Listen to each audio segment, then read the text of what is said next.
الرئيس السادات قصة طويلة، بعض فصولها قبل الثورة وبعض فصولها بعد الثورة، من اتهامه بالاغتيال إلى اتهام آخرين باغتياله. هو في نظر أنصاره بطل السلام، وهو في نظر الجميع بطل الحرب. السادات من الحرب إلى السلام. مكتبة الإسكندرية أهدت الطبعة الأولى لقاء الرئيس السادات مع محطة ABC الأمريكية. الطبعة الأولى في قناة دريم تذيعه كاملا ومترجما لأول مرة على شاشة عربية. فإلى اللقاء.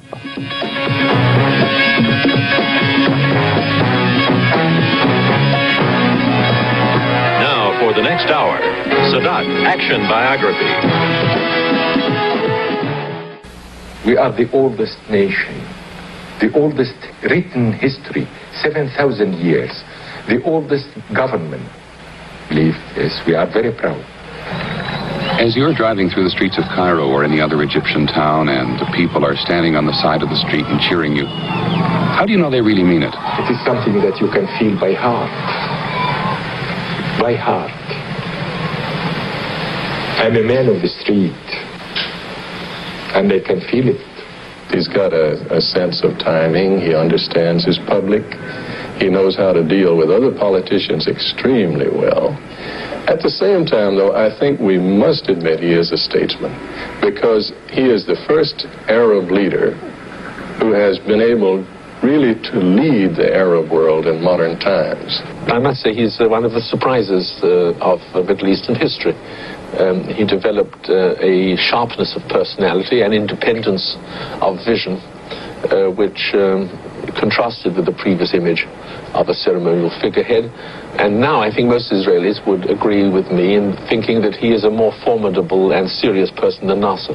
Sadat is a dedicated Egyptian nationalist, that of course he has the Arab cause at his heart, but I would not use the word fanatic in any sense with respect to Sadat. Well, as a wife, of course, I prefer if he wasn't a president, because at least he will be with us more, and he will be as a father and as a husband with us more. Mr. President, what would you like people to write about you after you've gone? I should like them to write on my tomb.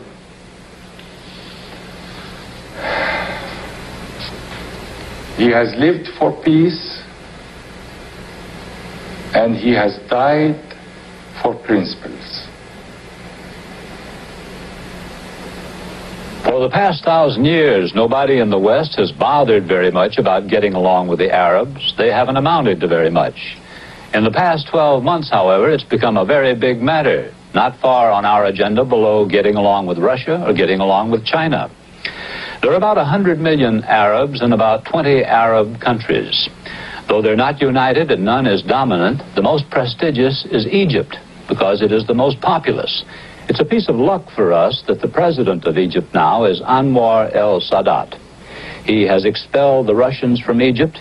He's shown himself amenable to negotiation, as Nasser was not.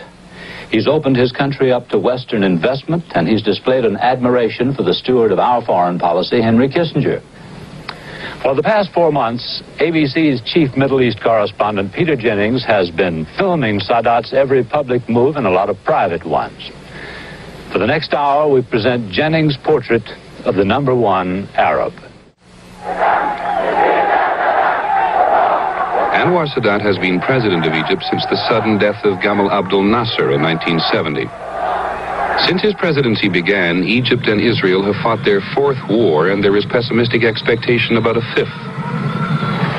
Sadat's present popularity dates back to his decision to go to war in October 1973. He is carried along on the adulation of the crowd as only the 2nd meaningful Egyptian president in his nation's long history.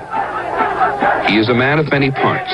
Above everything, Anwar el-Sadat is first an Egyptian. He has been a passionate nationalist since his early childhood. The First World War was ending in the year of Sadat's birth. The British had helped Egypt throw off Ottoman rule, but remained on as semi-rulers themselves. The land of the pharaohs continued to be dominated by foreigners.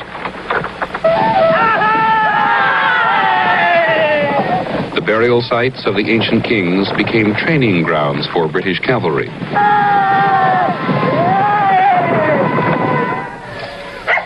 Sadat's grandmother told him the story of Din Shwai, a village not far from his own. In 1906, British soldiers were shooting pigeons there. The villagers objected, for the birds were daily food. In the confrontation, a British soldier died. Many peasants were punished. Sadat has a private collection of these photographs. Shots of a hurried trial, more of floggings. Villagers were hanged. Anwar Sadat has never forgotten what it could mean to raise a hand against the British. Since my early days, I felt, what does the occupation mean, the foreign occupation? What does colonialism mean? What is the real relations between us and the British in our country? Sadat was barely a teenager when he moved with his family to Cairo. The king on the throne was not Egyptian, he was Albanian. His ancestors had ruled Egypt earlier in history. The king, Fuad, had his young son Farouk at school in England. The British supported Fuad's throne. When the king died, Farouk returned to take his father's place. Egyptians don't always love their leaders, but they usually respect and sometimes fear the office. I remember at that day, I stood in the street. I stood from 9 o'clock in the morning up till 2 in the afternoon, waiting for him, waiting to have a glimpse of our new king. And he was very popular at that time. In Sadat's eyes, he did not remain popular for long. The British government continued to influence Farouk as they had his father. There was little future for boys like Sadat. The country was not ours. We have only what I call the 0.5% community. It means that 0.5% has got everything, and 99.5% has got nothing at all. Sadat, at high school in Cairo, demonstrated against the British. He was expelled twice before graduating. Ironically, at least one contact with the British was beneficial. In 1936, the military academy, looking today much like it did then, opened its doors to Egyptian boys from the lower class. Sadat, whose father worked for a British army doctor, made application. My father was his chief clerk, so my father sought his recommendation, and in my file you shall see that I was recommended to the military college by a senior British officer. That must have been one of the only times a British officer recommended you for anything, wasn't it? Quite right. They must be sorry for it.